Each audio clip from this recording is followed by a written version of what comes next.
Hello, everybody, and welcome into our annual National Signing Day special. It is the early signing period, so over the next couple of days, there may be some more signatures rolling in, and if that is the case, be sure to go over to the website at West Virginia on SI to get a full breakdown of those newcomers. We have a playing time projection for each of them. We have a scouting report for each of them, a profile with their measurables, their offers, where they come from, full breakdown on every single one of these guys. 40 plus. It's been a couple of busy days for me, to say the least. And for those of us at the website, usually it takes me 12, 14 hours to prepare ahead of signing day. And what I usually do is keep things somewhat in order, and I have some things pre-written, but obviously you can't have everything done because things change, as we found out today, and you can't be prepared for every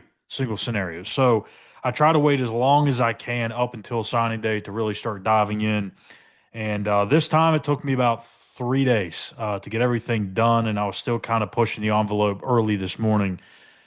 I'm tired, but it's a lot of fun. It's a lot of craziness. We got a lot to talk about.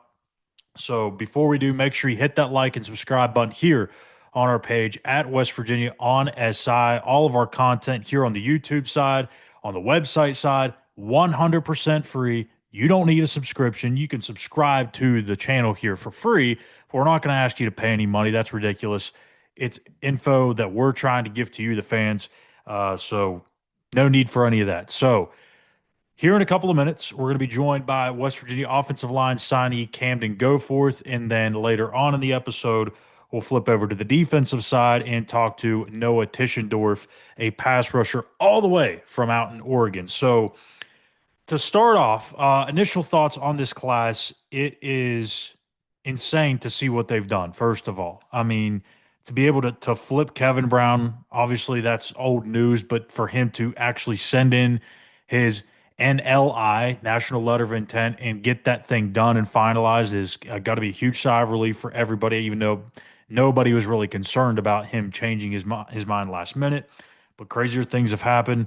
Crazier things are happening around the country. So you're glad to see that take place. And then out of nowhere, I mean, out of literally thin air, they pick up a commitment from highly coveted athlete, two-way player. It's going to be a safety, and Matt Sieg out of Pittsburgh, and right out of Pitt's backyard. They were in on him. Remember, they sent the equipment truck to his high school game. For whatever reason, that was a weird way to show your support for a recruit and make your presence. But they showed up with the equipment truck, and Rich Rod and company maybe showed up with a different type of truck, if you know what I'm saying. But no, it wasn't just the NIL package that West Virginia put together. Of course, that's a piece of it for all of these kids, but it was also the ability to have a chance to play both ways, offensively, defensively. Like I mentioned, he's going to start on the defensive side at safety and then work his way into either some time at wide receiver or running back. My best guess, probably receiver, but we'll see. That's a little far ways, but for them to pull that out, I mean, this was not expected. West Virginia was not even in his list of finalists. It was like Indiana, Pittsburgh, Penn State, Virginia Tech, Notre Dame. That was kind of the group that everyone kind of assumed it was down to, but it was really Virginia Tech, Penn State, Pitt. And then last second, West Virginia makes a Hail Mary effort, and boom, they get the guy that everybody had been wanting here on the East Coast, and that is Matt Sieg. So a huge pickup there for the Mountaineers. They also flipped Amari Latimer late in the evening, and a Wisconsin running back pledge. He was a four-star commit, so huge there for the running back side. 5 running backs in this class. We'll talk about that here in a second. But I thought just the overall theme of this was getting bigger, getting faster, getting stronger. And that's something that Rich has been talking about really since the day he got here. You know, we've got to get guys that are bigger. We've got to be more athletic. We got to be faster. And every coach says that you got to get bigger, faster, stronger. But seriously, West Virginia was at a major disadvantage on both sides of the ball this year because of those 3 deficiencies. And they were major deficiencies too. I mean, you look at that last game against Texas Tech, and some of their wide receivers for the Red Raiders were bigger than West Virginia's linebackers, if that tells you anything. So that's going to change moving forward. But I think they did a lot of checking boxes in terms of those three things. And look, everyone's going to freak out about how this is a major, big sized recruiting class. But if you think about it, it's an opportunity for more hits. Yes, it's a more opportunity. It's an opportunity for more misses as well. But you've got some guys that seem like they're surefire hits, and if that plays out and you get a handful more of them, all of a sudden you look up and you may have a dozen or so guys that you feel really good about, maybe even more that you can build with into the future. And you got to also think about it. You're losing 40 seniors off of this year's team. You're also losing half of last year's class because they didn't show up. They went elsewhere. They requested release out of their NLI, and that was that. So you only had a fraction of a recruiting class last year. So you're trying to make up for it. You want to build through the high school ranks. And for those that think West Virginia's not going to touch the portal, you're wrong. That's not what's happening here. They're still going to be active in the transfer portal, and they're going to be very heavily active. And now they've allowed themselves to go out and get some more upper end talent because they have the bodies at certain spots. They have a huge recruiting class from the high school side that's going to help replenish that depth. So you feel a lot better about where you are heading into the transfer portal than you did a year ago when you were literally trying to just put together a team. And that's not going to be the case here. You're going to be able to spend that money a little bit better this year. So let's start here with the offensive side. The two quarterbacks in this class, Jaron Hughley and Wyatt Brown, both dual threat quarterbacks. Hughley coming from Florida. He's also the nephew of former West Virginia quarterback and offensive assistant Jawan Sider. Very athletic, can run like crazy, can really throw, can put some has really nice touch on the deep ball. And I think the passing game is a little bit more further along for him than it is for Wyatt Brown. But don't be mistaken. That's not me saying that Wyatt Brown can't throw the football because he can. He can make every throw out there. It's just the offense he was playing in. Well, let's just say it didn't really help him out all that much. He didn't have the pieces around him to really make that thing go. Really had to ad lib a lot. So that's going to be something that Wyatt is going to have to work on. He's going to have to be a more refined passer. He's going to have to be a little bit. I would say I would put it this way. He has the talent to be a true dual threat guy, but right now he is a pure runner that can throw the football, just needs to do it a little bit more consistently. At the running back spot, you have you have five new guys here in the mix, including a JUCO pickup in Martavius Boswell, uh, Lawrence Autry, flipped from Tulane, Chris Talley, and then the two late additions in Sir Paul Cheeks, who has been committed to West Virginia for quite some time, going back to the summer, and also has one of the best names in college football, I might add. And also Amari Latimer, who flips his decision from Wisconsin, a major, major get for Rich Rod and Company. It's a big physical back, 6'1", 6 foot or so, 215, 220 pounds. You pair him with Autry, who's another big physical presence as well. Look, I mean, when you look at what happened to that running back room this year, it was just injury after injury. Some of that was bad luck. When you go to the Jaheim White situation, that thing rarely ever happens the way his injury occurred. Some of the other things that happened in that room could have been a product of just not being big enough and being able to absorb that type of beating in this offense. Let's face it, you play in this Rich Rod offense, you're going to run the ball a ton. And I think some of that was wear and tear. And he mentioned it a couple of times in the last couple of weeks that they need to get some bigger guys at that position and not just to handle short yardage stuff. I mean, that's very clear. You need to get some guys that can handle the third and shorts, the fourth and shorts, the goal line situations, but you also need some guys that can just handle the abuse that you're going to take when you want to carry the ball, 20, 25 times a game for your lead back. So Amari Latimer, I love the future for him. I think he's going to be a multi-year starter at some point, an all-league type of player. Looks like an NFL body really already. And then Lawrence Autry, again, more of that short yardage back that I think has the ability to develop into a three-down player, but probably not there quite just yet as maybe Latimer is. But you have some different backs in that room, and I think you got bigger and you got faster for sure.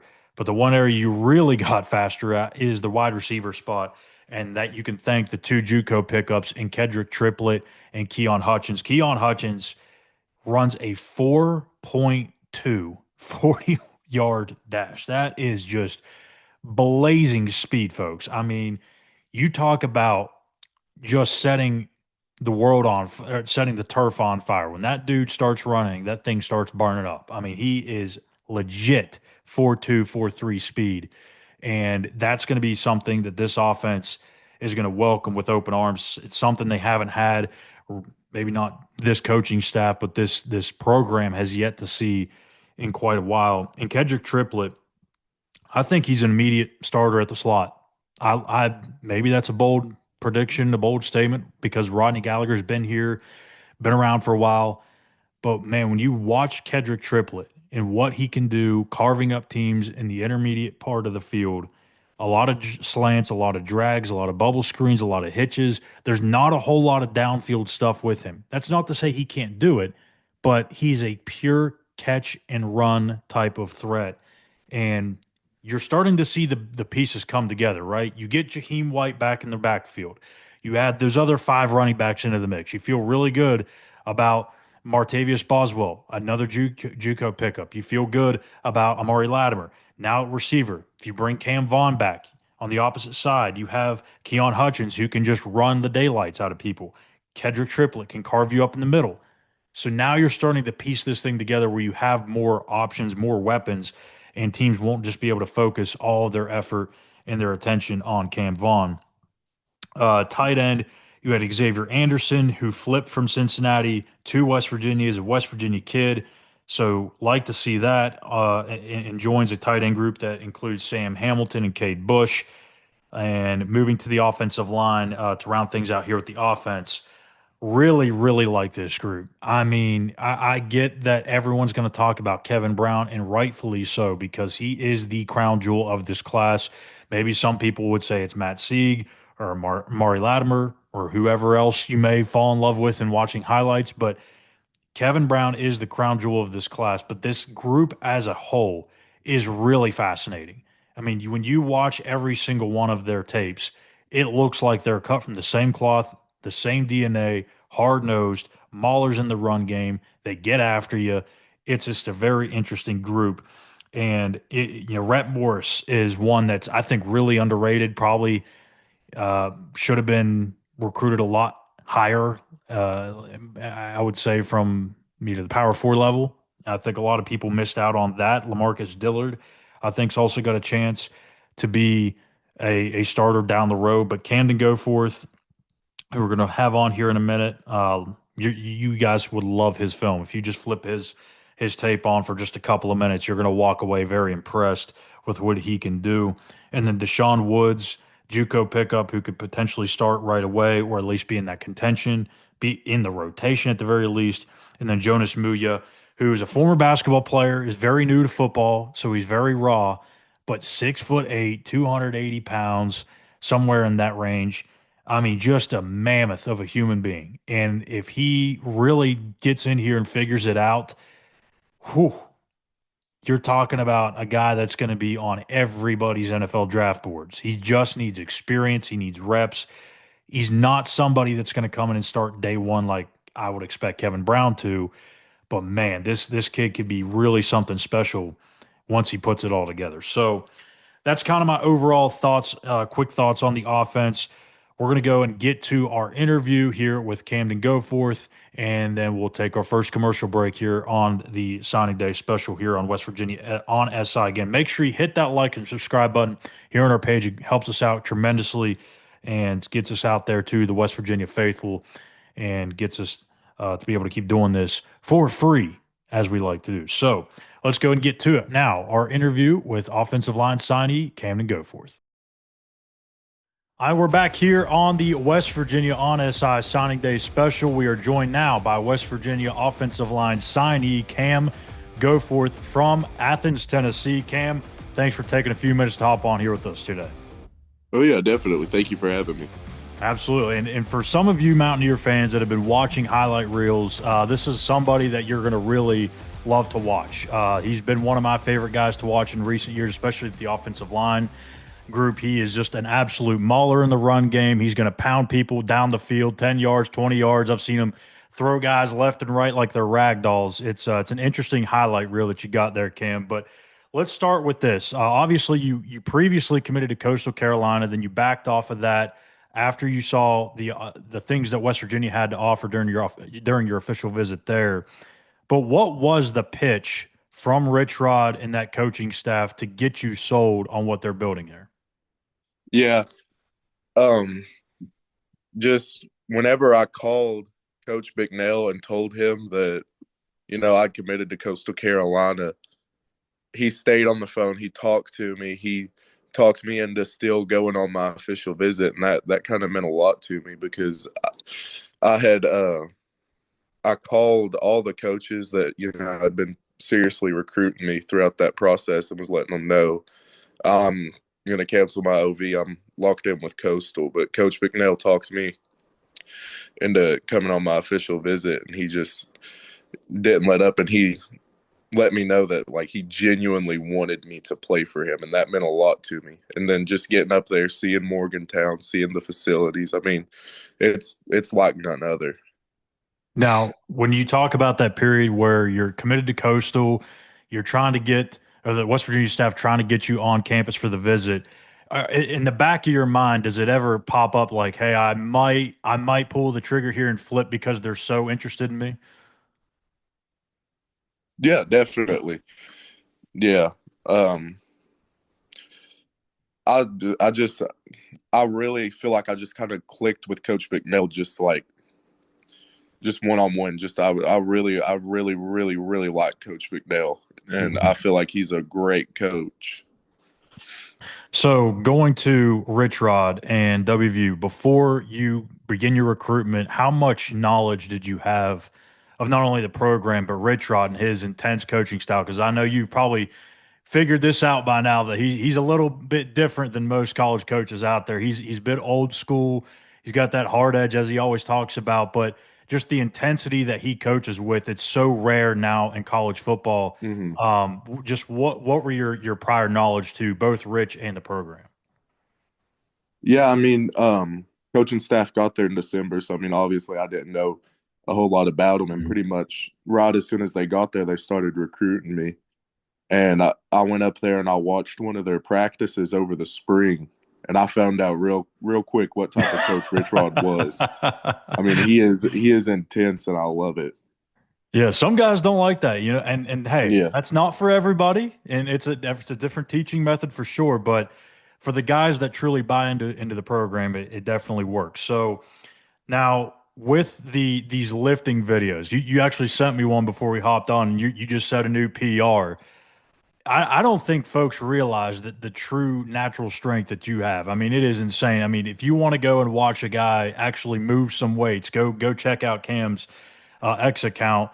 What are you lifting at right now? Give us some numbers here, something that you're impressed with, that yourself and something you're trying to get to. yeah. I mean, I just hit 700 today. Yeah. Um, I feel like that's. I feel like I kind of had a little bit more in the tank. Last Tuesday, actually, I was just kind of like getting back into the swing of things and lifting after season, and I was doing 615. I got it for a set of four.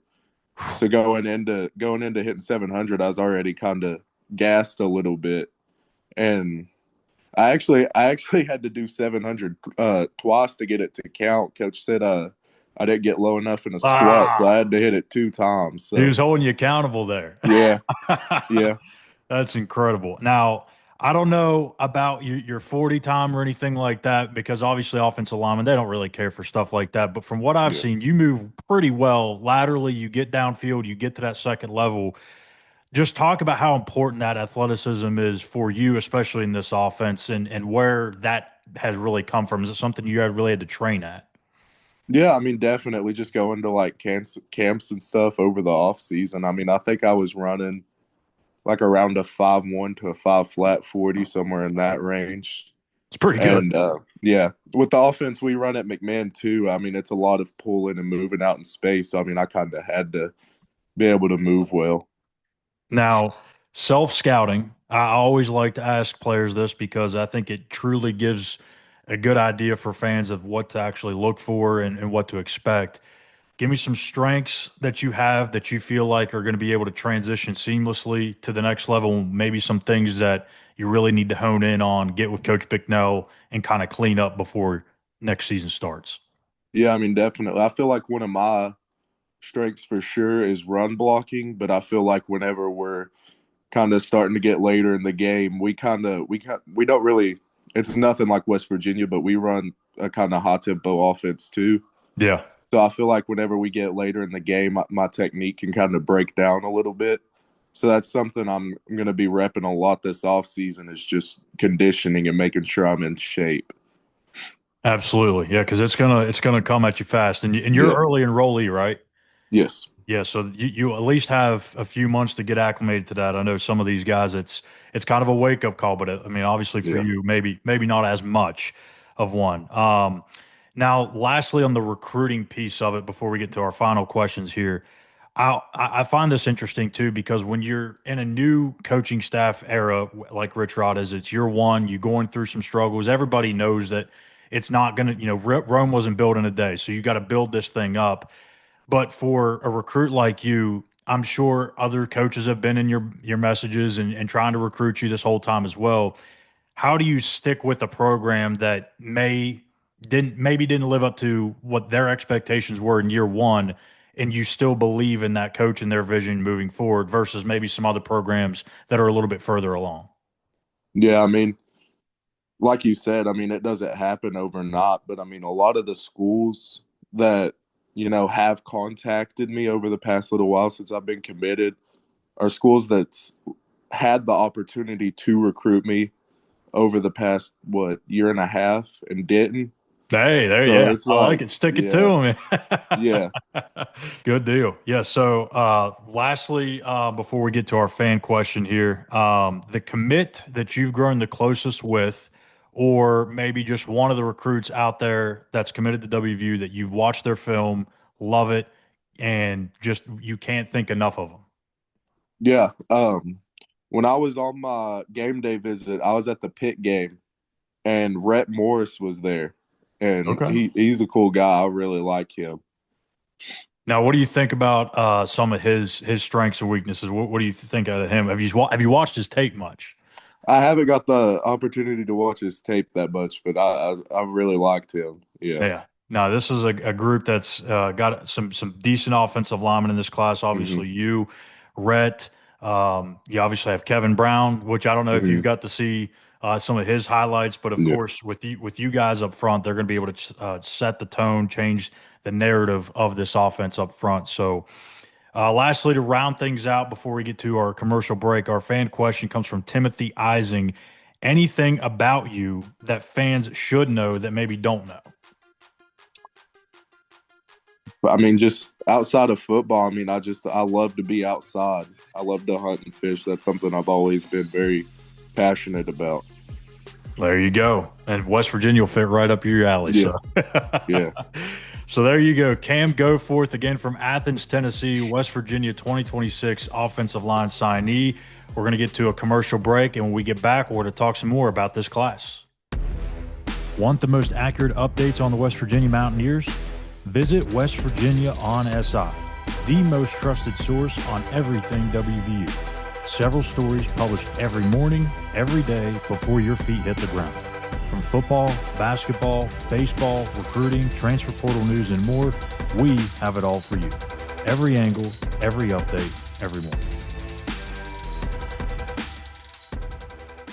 And we are now joined by West Virginia pass rushing signee Noah Tishendorf from Sherwood, Oregon, 6'3", 260-pounder, coming to Morgantown here soon. Noah, appreciate you taking the time to join us here on the National Signing Day special, and how have things been going for you? Been going good. I appreciate you for having me on. It means a lot. I'm really excited to be able to sign this upcoming next couple of weeks and stuff like that. So yeah, it's an exciting time. Absolutely. So let's start there because I mean that's the easy question to start us off here. Why West Virginia? I mean, especially for a guy that's from the West Coast, you're from Oregon, you have all these offers from Oregon State. You were committed to Oregon State previously. You had Yep. Washington, Washington State. What stuck out about West Virginia made you feel comfortable about making that trip all the way across the country?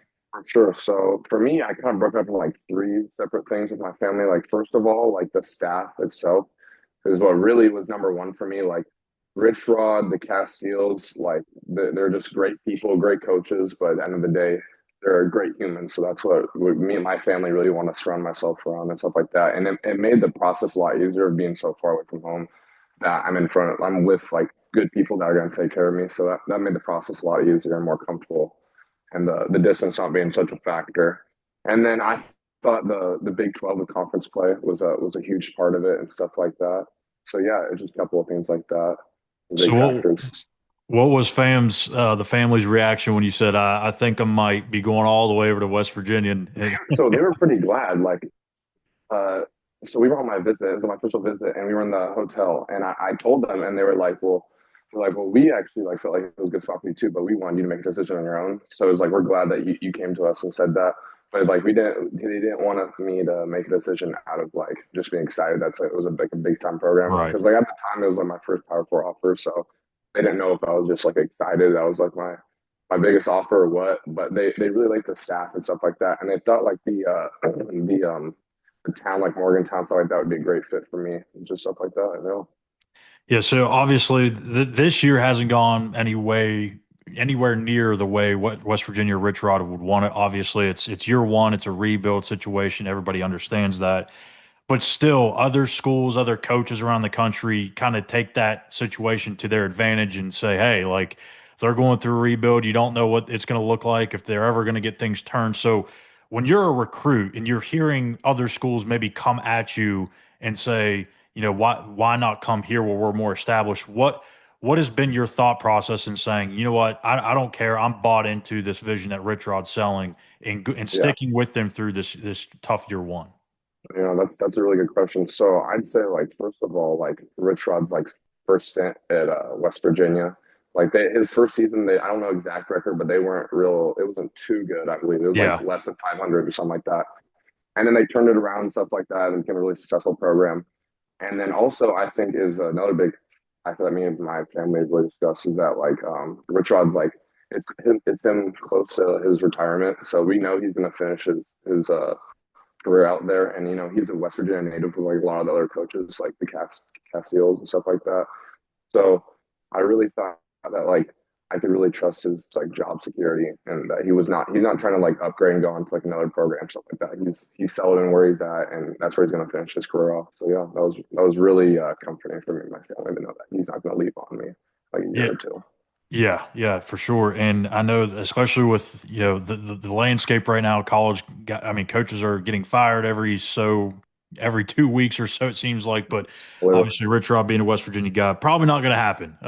So Yeah. let's move on to these last few weeks, I guess, or even months where you've been committed to West Virginia, but schools are still coming after you hot and heavy. They want to try and flip you ahead of signing day. What has that been like in trying to, be respectful and be like, hey, I appreciate it, but this is where I'm going. How tough has that been, or has it been easy for you to handle? I'd say it's definitely kind of tough because I'm not very like a confrontational like person. Like it's definitely hard to tell people no for me. And so like it gets a little awkward at times and stuff like that when they're trying to get Sure. you up for a visit and you just gotta like say like, hey man, like I'm good. But yeah, like it's always great to like enjoy like the fruits of like being recognized as like a great player. So like game offers is always like a great accomplishment and something you should feel really proud of. So it's fun in that aspect, but also it comes with like some hard conversations with people and stuff like that, which is what is the not so fun side of it. But Sure. I see it all as a blessing, stuff like that, that my talents and hard work being recognized. Yeah.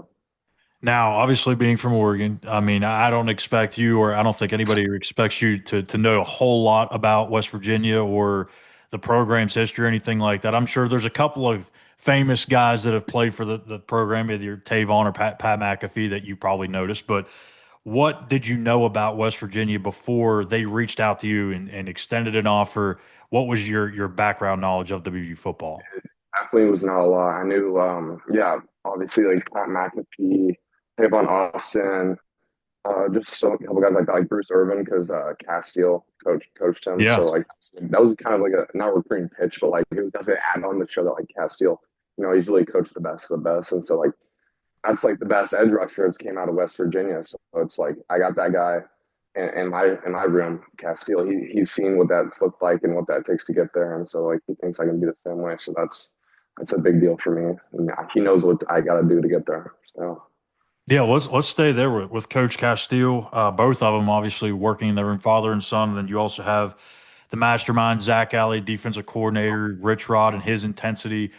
What have you liked most about those four people, and what they all kind of bring to the table to help make you that next level type of talent? I would say first of all, like non-football related, they're all like really great, passionate people. Like they're really personal people and stuff like that. My family can get along with, and they feel comfortable with me around. But I really think the Castiles, like Jeff Castile's obviously had a lot of experience in doing what he does. He's been a defense coordinator, a lot of like big programs like Arizona and stuff like that. Jay Castile's a little behind compared to his dad, but he's a lot younger. So yeah, but Jake's really great. Jake kind of does like all the recruiting and stuff like that, and Jeff is more like the position coach. So I usually hear from Jake the most. They're both really great people and stuff like that. And then Zach Alley. So after I was offered in what was I can't remember, it was like May or something like that. Zach Alley flew out to see me at my high school.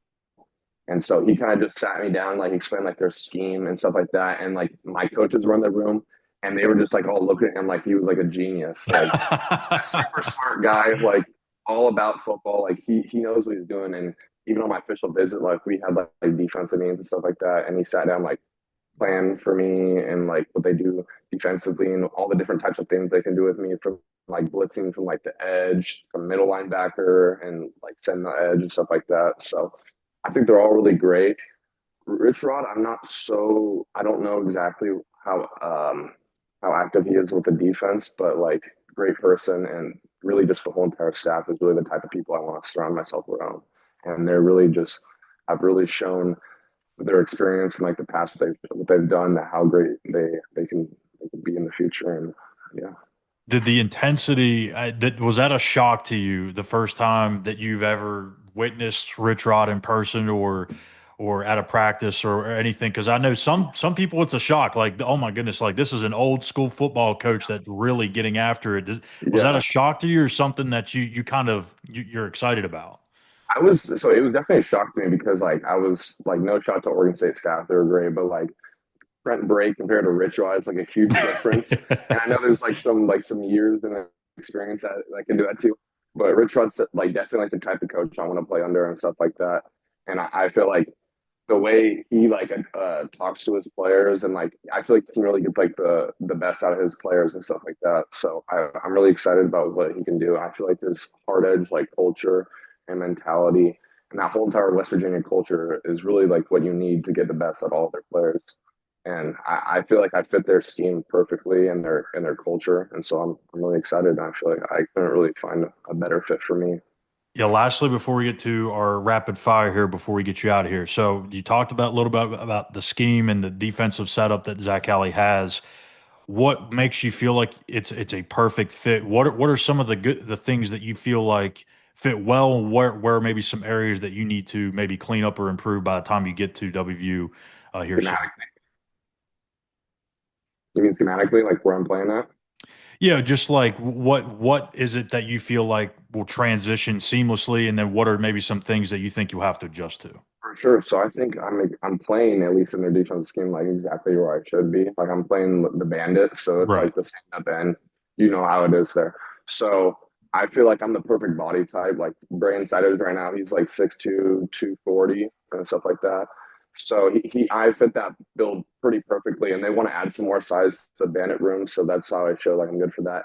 So it's pass rushing, obviously, which is what I feel like is like my expertise. This is what I feel like I do the best and then playing the run game, send the edge and stuff like that. So yeah, I feel like I've all the things I'm doing in high school that will really translate to what I'm doing in high school. or sorry, what I will do in college and stuff like that. So I can play the run game really good. I get after the quarterback and I set the edge. So I feel like all those will translate really well. But what I feel like I need to work on will probably just be some more like fine tuning things, like getting bigger, stronger, more explosive, like get off, stuff like that. And really just getting adapted to like the college football playbook. Because that's like Right. the biggest task to Yeah. swallow. Like, that's the biggest part. And that's going to be the hardest part for me, I feel like. Because I feel like already coming into college, I already have the body type for the most part to play immediately. And I feel like I won't have to add that much weight. If not, I'll be able to actually be able to lose some weight. So that's kind of nice, comforting for me compared to some other schools I've been recruited to where I had to gain weight. So I don't really have to stress about the process of gaining weight. So it's really just working hard and swallowing the playbook and just taking the Catskills coaching. Well, there you have it. So perfect fit for Zach Alley's defense. So let's go ahead and round out this little segment here with some rapid fire. So a little fun here. I don't know if you even do some of these things, but we're going to go for it and see what you say. So we'll just a little get to know you for the Mountaineer fans. Okay, so let's start here with PlayStation 5 or social media. If you don't have PlayStation or Xbox, maybe it's an Xbox, would you rather do that or get on your phone, scroll on Instagram, Twitter, Facebook, or X, whatever they call it this week? What's your choice there? Definitely Xbox with all my friends. Yeah. Okay. What game? What's the go-to game? And GTA, Okay. 2K, Fortnite, all that stuff. Okay. You college football guy too? NCAA. I don't have the new one, but I have the 25. Okay. So Favorite go-to meal? Now, this can be throughout the week, whenever you're just hungry, or pre-game meal. What's your go-to meal? it's definitely not a go-to. My favorite food is sushi, but if I had to go with go-to food that I eat the most, probably is cheeseburgers. Big Cheeseburgers. cheeseburger Huh? guy. Okay. What about restaurant? Restaurant, like fast food or like sit down. Either way. Maybe one that's like West Virginia people may know. That's national. Okay, National yeah, yeah, chain. yeah. I'm a big Qdoba eater. The Okay. Mexican food, little place. Yeah, yeah, yeah. I eat that a Now, lot. Just like sack, which you probably have a ton of in your high school career, or a touchdown, which I don't know how many you have defensive touchdowns. What, I what's didn't what's the have better any what's defensive the better touchdowns. feeling?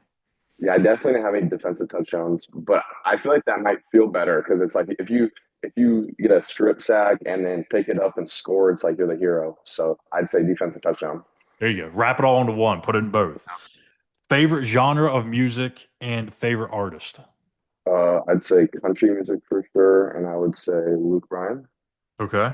Favorite WVU uniform combo. We're talking blue, gold, white, helmet, jersey, pants. Which one? Or the Coal Rush. Huh.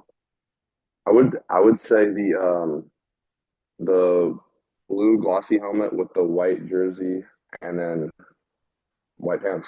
Yeah. Okay. And let's go favorite movie or TV show. Mm. Sandlot for sure. Oh, that's a good one. And you're pretty young to know Sandlot. I like it. Okay. Yeah, no, that's not that far. Yeah. All right. So, and the last one here is your favorite non-football hobby. I was big into snowboarding, but now that college football is coming up, I'm gonna have to stay away from that. Yeah, So they're going to have to make you sign some contracts or something to stay away yeah, from the slopes. exactly. So yeah, but snowboarding, I really like snowboarding. Awesome. Well, Noah, we appreciate it so much for hopping on here and getting to allow the Mountaineer fans to know who you are a little bit as signing day is here. So we appreciate all your time and best of luck in your move. Nope, I appreciate it, man. Thank you for having me. Absolutely. And we are going to be taking another commercial break right now. When we come back, we'll have more here on our National Signing Day special on West Virginia on SI. Let's go, Mountaineer Nation. The final whistle might blow, but the real breakdown is just getting started. Join us right after every WVU game for the Mountaineer Postgame Show. Instant analysis, real talk, and zero fluff. What went right, what went wrong, and what's next. We've got it all for you. Hit subscribe, turn on the notifications, and be part of the conversation. Win, lose, or draw, we're breaking it all down for you, Mountaineer style. And there you have it from Camden, Goforth, and Noah Tishendorf, two West Virginia signees. Really appreciate their time to hop on here and talk about their future at WVU. So let's go ahead and spin the block here, go to the defensive side of the ball. The defensive line and linebacking unit, two areas I think were kind of lightly touched here in this recruiting class, but something that they're going to have to hammer hard in the portal. And this is kind of what I expected, to be honest with you, because they're losing so much from those two spots, and you can't just replace those guys with freshmen. I mean, you can maybe have a handful of guys here and there that could do that, but you're going to have to go hard in the transfer portal anyways. So defensive line, Carter Kessler, more of a project type player that has really kind of blossomed late in his career or bloomed late in his career. Some other teams kind of came in late, but West Virginia was able to hold them off. Cam Mallory, a little undersized in terms of height, but in length, overall length, but has good enough size, and I think could probably play pretty early on the interior. And then KJ Gillespie, Camden Gillespie, right here from my own backyard in Mooresville, is an interesting prospect because I think once he fills out, he could be somebody that's a very versatile piece for Zach Ellie, whether that's sticking a bandit, maybe sliding inside, putting his hand in the dirt. There's a lot of different things that you could do with Camden Gillespie, a former Virginia Tech commit. And at the bandit spot, we already talked to Noah Tishendorf, and then Jeremiah Johnson, a JUCO pickup there. The only linebacker, the only true linebacker, I guess, I don't even know if you could say true linebacker, is Cameron Dwyer, listed as a linebacker.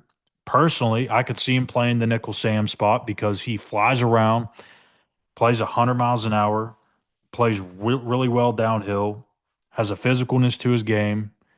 Reminds me a lot of Fred Perry, to be honest with you. He's got a slender build. If he stays at linebacker, he's going to have to bulk up, of course, but like what he brings to the table. And in the secondary, let's go to the cornerback group here.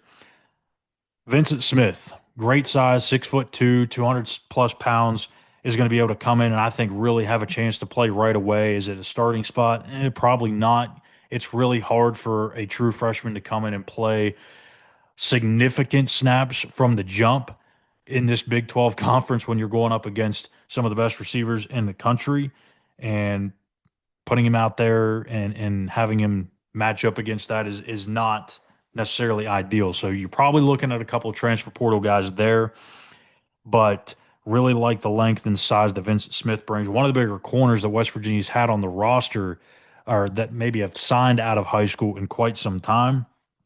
And you have a couple of JUCO pickups here as well.